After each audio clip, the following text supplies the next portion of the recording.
Chinese Revolution.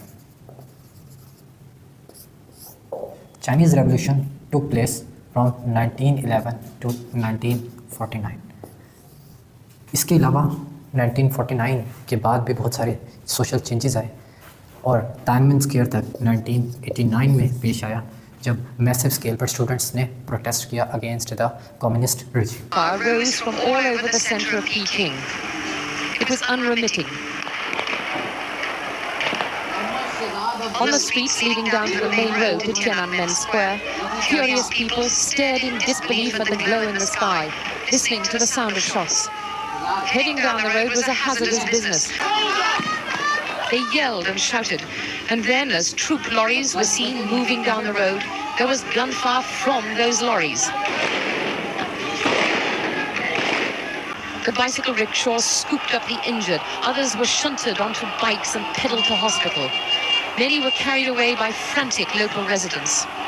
There was confusion and despair among those who could hardly credit that their own army was firing wildly at them. Young people were singing the Internationale to a background of gunfire.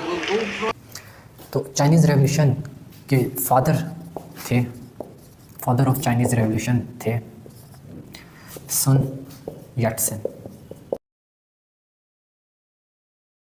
sun Yat-sen Chinese revolution के father थे और इनके 3 principles थे जिनमें पहला था democracy, दूसरा था नेशनलिज्म और तीसरा था सोशलिज्म। इन 3 प्रिंसिपल्स को ये लेकर चल रहे थे। उसके बाद 1921 में कम्युनिस्ट पार्टी फॉर्म होती है। सोवियत्स मदद करते हैं कम्युनिस्ट पार्टी की फॉर्मेशन में और इस कम्युनिस्ट पार्टी के लीडर होते हैं माओ ज़ेडोंग।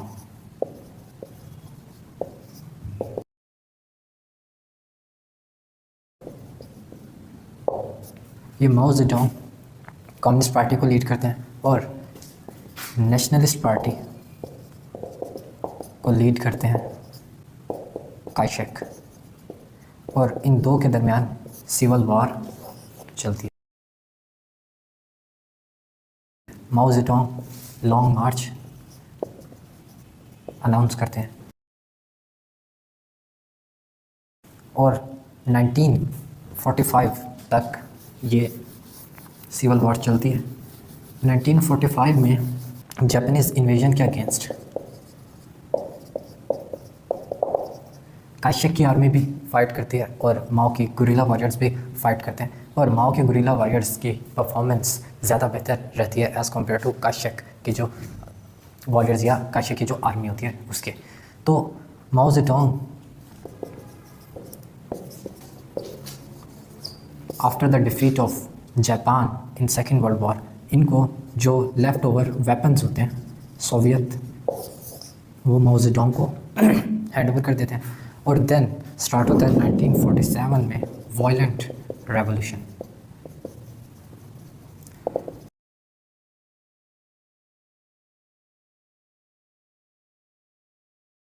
और माओ ज़ेडोंग की कम्युनिस्ट पार्टी 1949 में चाइना का कंट्रोल संभाल लेती है और फॉर्म होती है कम्युनिस्ट रिजीम। और कौन इसे लीड कर रहा होता है? सीसीपी। इसके बाद माओ ज़ेडोंग बहुत सारे एक्सपेरिमेंट्स करते हैं चाइना पर, जैसे कि माओ ज़ेडोंग जो है वो ग्रेट लीप फॉरवर्ड की पॉलिसी जो है वो अपनाते हैं। इसके अलावा कल्चरल रेवोल्यूशन जो कि 1965 से 1975 या 77 तक till the death of Mao Zedong चला। इसमें माओ ज़ेडोंग बुर्जुआजी क्लास के अगेंस्ट क्रैकडाउन करते हैं through the gang of war. इनकी जो है वो इनका जो ग्रुप जो प्रो माओ था उसके ज़रिए, रेड गार्ड्स के ज़रिए। तो 1977 में माओ ज़ेडोंग की डेथ के बाद हम चलते हैं 1989। मैसिव स्केल में प्रोटेस्ट होते हैं स्टूडेंट बहुत बड़ी तादाद में सड़कों पर निकलते हैं और ऑलमोस्ट 241 डेथ्स जो है वो इन प्रोटेस्ट में हो जाती हैं, इंक्लूडिंग सोल्जर्स। और इस सिनेरियो में एक लीडर जिनका नाम Deng shopping,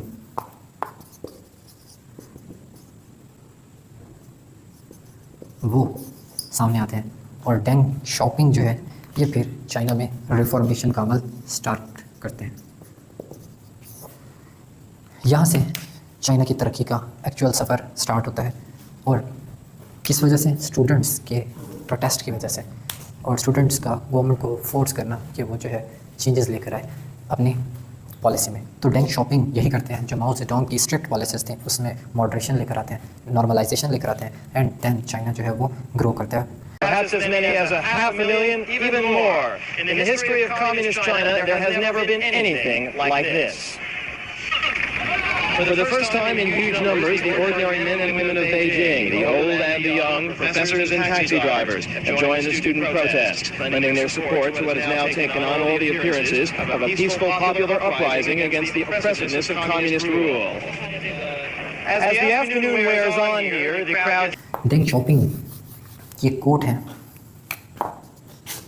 hide your strength, bide your time.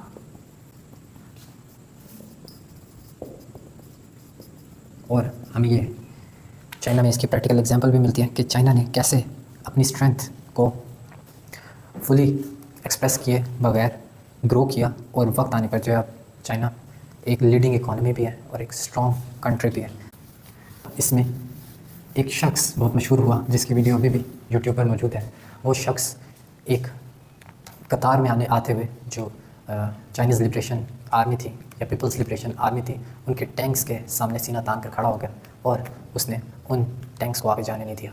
ये शख्स याद किया जाता है टैंक मैन के नाम से।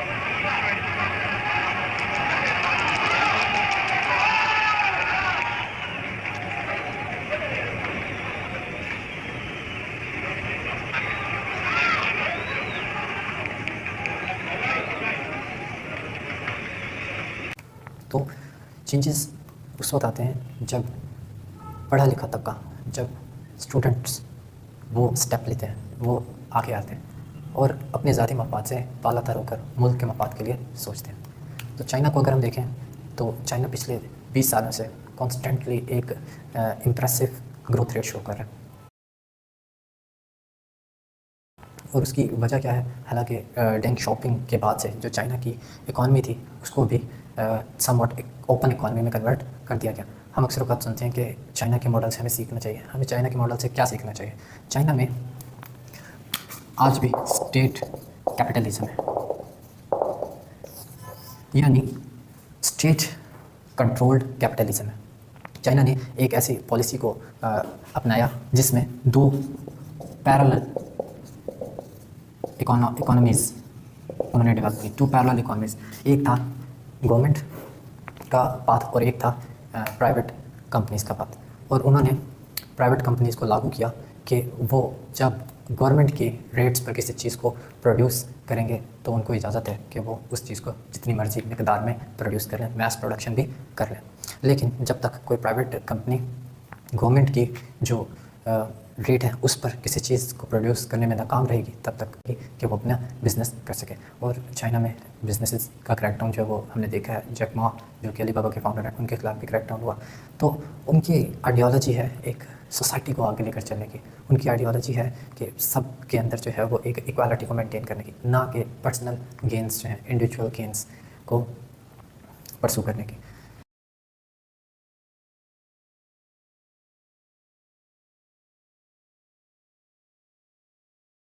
China so far has built the equivalent of Europe's entire housing stock in just 15 years. In November 2015, Beijing replaced the substantially larger 1,300-ton San Juan Bridge in just 43 hours. Between 1996 and 2016, China has built 2.6 million miles of roads, including 70,000 miles of highways, connecting 95% of the country's villages, and overtaking the US as the country with the most extensive highway system by almost 50%. Over the past decade, China has constructed the world's longest high-speed rail network, 12,000 miles of rail lines that carry passengers between cities at speeds of up to 180 miles per hour. China now has more high-speed rail tracks than the rest of the world. So, picture your life in a place where everything you do, what you buy, how you behave, is tracked. The government gives you a score, and the score is a measure of how trustworthy you are as a citizen, and determines what you're allowed to do, like ever. Boarding a train, getting a mortgage, all goes back to this score. It's called social credit.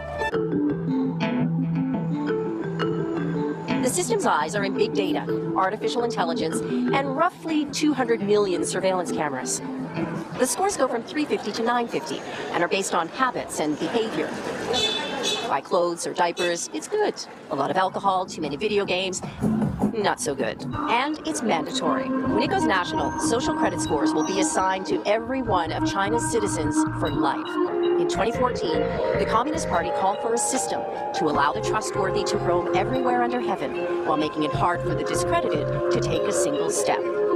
The model is a place called Rongcheng. It's in Shandong province. It's orderly, streets are spotless, cars slow down, which is unheard of in China.